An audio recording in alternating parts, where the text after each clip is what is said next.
नमस्कार दोस्तों। मैंने अपनी इस लंबी उम्र में भारत के कई रूप देखे हैं। वह दौर भी देखा है जब 1965 और 1971 की लड़ाइयों में हमारे पास बुनियादी हथियारों की भी कमी हो जाया करती थी और हम अपनी सुरक्षा के लिए पूरी तरह दूसरे देशों के इंपोर्ट पर निर्भर हुआ करते थे। लेकिन आज वक्त का पहिया घूम चुका है। हाल ही में डीआरडीओ ने आंध्र प्रदेश के कर्नूल में ड्रोन से लॉन्च होने वाली एक नई missile ULPGM-V3 unmanned aerial vehicle launched precision guided missile का सफल टेस्ट किया। एक आम इंसान के लिए ये शायद अखबार के किसी कोने में छपी सिर्फ एक खबर रही होगी, लेकिन मेरे जैसे पुराने चश्मे से देखने वाले के लिए ये भारतीय सेना की पूरी युद्ध नीति में एक बहुत बड़ा स्ट्रेटेजिक शिफ्ट है, एक बड़ा गेम चेंजर है। इस बड़ी कामयाबी को बहुत गहराई में जाकर समझेंगे कि कैसे भारत ने चुपचाप अपनी मॉडर्न वॉरफेयर तकनीक को बदल दिया है। इस बड़ी सफलता का हमारी जियोपॉलिटिक्स पर क्या असर पड़ने वाला है और आने वाले दशकों में भारतीय डिफेंस की दिशा और बुलंदी क्या होगी। देखिए, पुराने ज़माने में लड़ाई का एक सीधा गणित हुआ करता था। जिस देश के पास जितने ज़्यादा सैनिक, जितने बड़े टैंक और जितनी भारी तोपें, जीत उसकी। लेकिन आज की जो मॉडर्न वॉरफेयर है उसका पूरा कैरेक्टर बदल चुका है।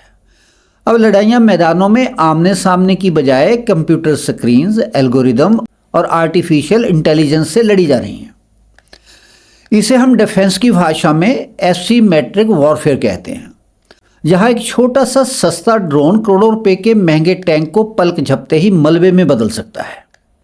भारत ने दुनिया में हो रहे इस बदलाव को बहुत बारीकी से और बहुत जल्दी भांप लिया। हमारा पूरा फोकस अब ड्रोन इकोसिस्टम को मजबूत करने पर है। कुछ साल पहले तक हमारी सेनाएं ड्रोन्स का इस्तेमाल सिर्फ सर्विलांस यानी सरहद पार नज़र रखने के लिए करती थीं, लेकिन अब जो तकनीक हम डेवलप कर रहे हैं वह पूरी तरह ऑफेंसिव है। यानी ये ड्रोन्स सिर्फ खबर नहीं लाएंगे, बल्कि खुद मिसाइल दागकर दुश्मन के बंकरों को तबाह कर देंगे। और सबसे बड़ी बात क्या है जानते हैं आप? ड्रोन हमलों में नो ह्यूमन कैजुअलिटी। युद्ध के सबसे मुश्किल और ख़तरनाक मिशनों में अब हमें अपने जांबाज पायलटों या सैनिकों को सीधे खतरे में डालने की ज़रूरत नहीं होगी। ड्रोन रिमोट से उड़ेगा, अपना टारगेट पूरा करेगा और वापस आ जाएगा। यह हमारी सेना की मारक क्षमता को कई गुना बढ़ा देता है।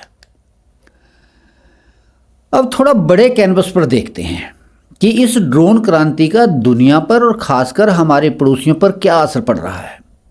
भारत की भौगोलिक स्थिति बहुत अलग है।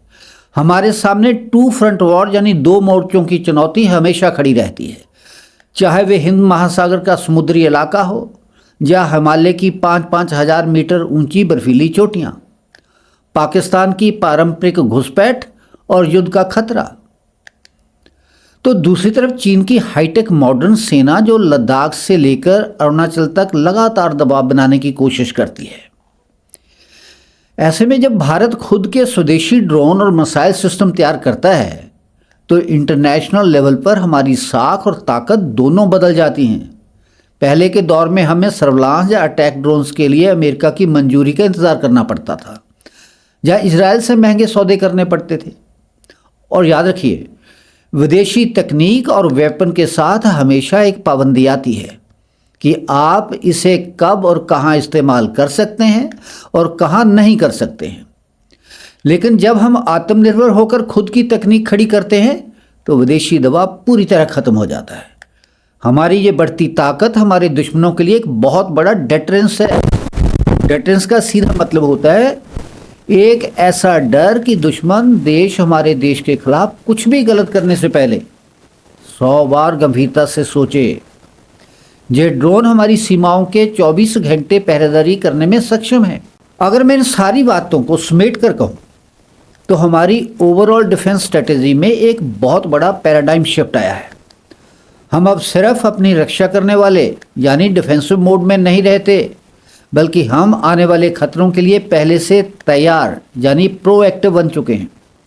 इस रणनीति का सबसे खूबसूरत हिस्सा यह है कि सरकार और हमारी तीनों सेनाएं अब सिर्फ सरकारी फैक्ट्रियों पर निर्भर नहीं हैं। आज देश के भीतर सैकड़ों छोटे छोटे प्राइवेट स्टार्टअप और युवा इंजीनियर भारतीय सेना की ज़रूरतों के हिसाब से कस्टमाइज्ड ड्रोन, सॉफ्टवेयर और एंटी ड्रोन सिस्टम तैयार कर रहे हैं। इस कोऑर्डिनेशन का सबसे बड़ा फ़ायदा यह है कि जो पैसा पहले विदेशी कंपनियों की जेब में जाता था, वही पैसा अब देश के भीतर ही रिसर्च और डेवलपमेंट में लग रहा है, नौजवान भारतीय साइंटिस्ट और इंजीनियर्स की जेब में जा रहा है। भविष्य का युद्ध स्वार्म ड्रोन्स का होगा, जहां 100-200 ड्रोन एक साथ मिलकर एक नेटवर्क की तरह दुश्मन पर हमला करेंगे। भारत आज उस तकनीक पर काम कर रहा है। इसका कुल मिलाकर असर यह है कि हमारी सेना का जो मॉडर्नाइजेशन हो रहा है, उसकी चाबी किसी विदेशी ताकत के हाथ में नहीं है, बल्कि पूरी तरह से हमारे अपने नौजवान हाथों में है। दोस्तों, मेरी इस उम्र का और इतिहास का तजुर्बा यही कहता है कि दुनिया में शांति की बातें सिर्फ वही देश कर सकता है जो अपनी रक्षा करने में पूरी तरह सक्षम हो। कमज़ोर देश द्वारा शांति की अपील को दुनिया अक्सर कायरता समझ लेती है। भारत आज पूरी दुनिया को शांति और दोस्ती का संदेश जरूर देता है, लेकिन अपनी सरहदों पर पूरी मजबूती और मुस्तैदी के साथ खड़ा होकर।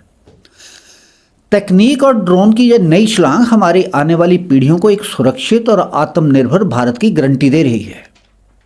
आपको क्या लगता है, क्या आने वाले समय में ये ड्रोन पारंपरिक सेनाओं की जगह पूरी तरह से ले पाएंगे? आपके क्या विचार हैं? मुझे नीचे कमेंट बॉक्स में लिखकर जरूर बताइएगा।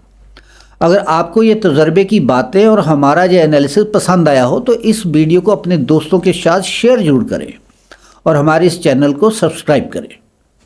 फिर मिलेंगे किसी नए विषय के साथ। तब तक के लिए अपना और अपने परिवार का ख्याल रखिए। नमस्कार, जय हिंद, वंदे मातरम।